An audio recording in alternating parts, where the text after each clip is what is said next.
Welcome back to In Business. Have you ever played a shell game? You need to watch very closely to know what the left hand and the right hand are doing. Our featured entrepreneur, Charles Ruecker, is a tool and die maker and the founder of Core Powered. He is a classic entrepreneur. He identified a problem and fixed it. He joins us here in the studio to tell us how he got started. Charles, welcome to the show. Thank you. Charles, Core Powered is the third company that you started. Yes. Take us back to the original one. What was that company all about? The original company was Ruecker Global Solutions, and I started that while I was working for another company. And the idea was to provide expertise and ability to manufacturing companies, kind of like a consultant. And what I realized very quickly was in manufacturing companies don't want consultants. They want people that can supply them stuff. So I took a look at how I was going to provide value for my customers and created a company supplying products using that model that I was planning on consulting with. And the second company was RH Collins. Was RH Collins. And how did that develop, or how did that develop into the picture?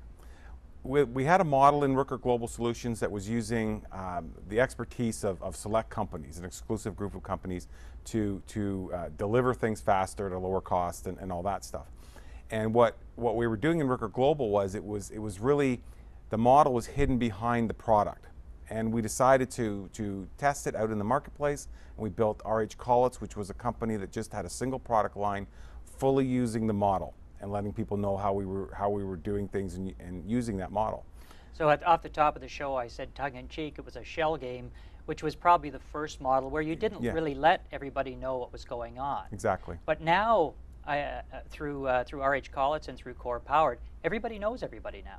Right. And there's no concern that anybody's going to go direct and cut you out of the picture?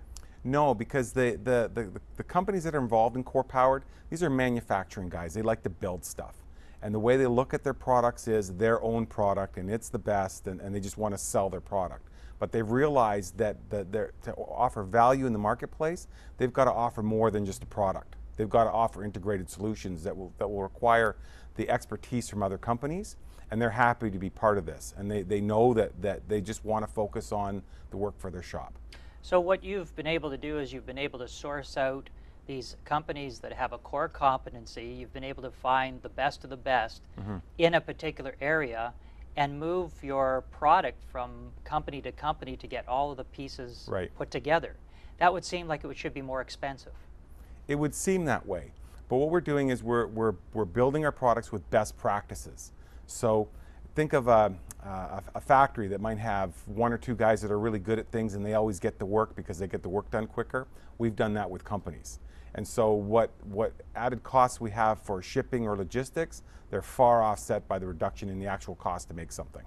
Now you do have a story where you were manufacturing a product and it went back and forth across the Atlantic Ocean and actually ended up being less lead time and less expensive. Right. How does that work?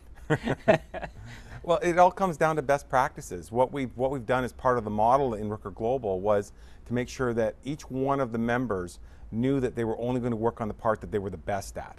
So what we're able to do is dissect the component that's being made and break it down into the stages of manufacturing and make sure that stage fits the organization that has the best ability to produce it. Manufacturing's been taking a hard hit in Canada. What's your opinion of the future of manufacturing in Canada? In Canada, it's going to be a long, tough run. I think Canadian manufacturing is never going to recover to what it was pre 2-3 years ago. The Canadian dollar doesn't help. There's just not a large focus on manufacturing in Canada. In Ontario there is, but in Canada as a whole, as long as we've got a lot of good stuff in the ground that's worth a lot of money, that's really going to take precedent. Now, years ago, you started off as a tool and die maker. What gave you the idea that you wanted to become an entrepreneur and be your own boss? Restlessness. Big fish in a little pond. A lot of things. Over the years, I actually have a funny, an odd story. When I was in my early 30s, I told somebody, or my late 20s, I told somebody, by the time I'm in my mid 40s or late 40s, I want to be telling companies or helping companies how to do things. And that's about when I started my business. And that was it? You just decided one day that you were going to do that? Well, now, how did the work, when you started your company, though, did you just switch on, switch off, or were you working at it part-time for a while? no, I just started my own. I was working for a company that was giving me a paycheck, and then I decided I was going to start my business, and I left that company. So it was all or nothing. How'd your wife feel about this? Well, she had a full-time job. It was great. She was paying the bills. So it worked out okay. Worked out very well. And so has it been an easy ride all the way through? Have you had some struggles along the way? Absolutely not an easy ride. Starting out my business, I thought I knew a lot of things about business. And I'm sorry, we got to take a quick break. We'll be back with Charles Ruecker of Core Powered right after the break.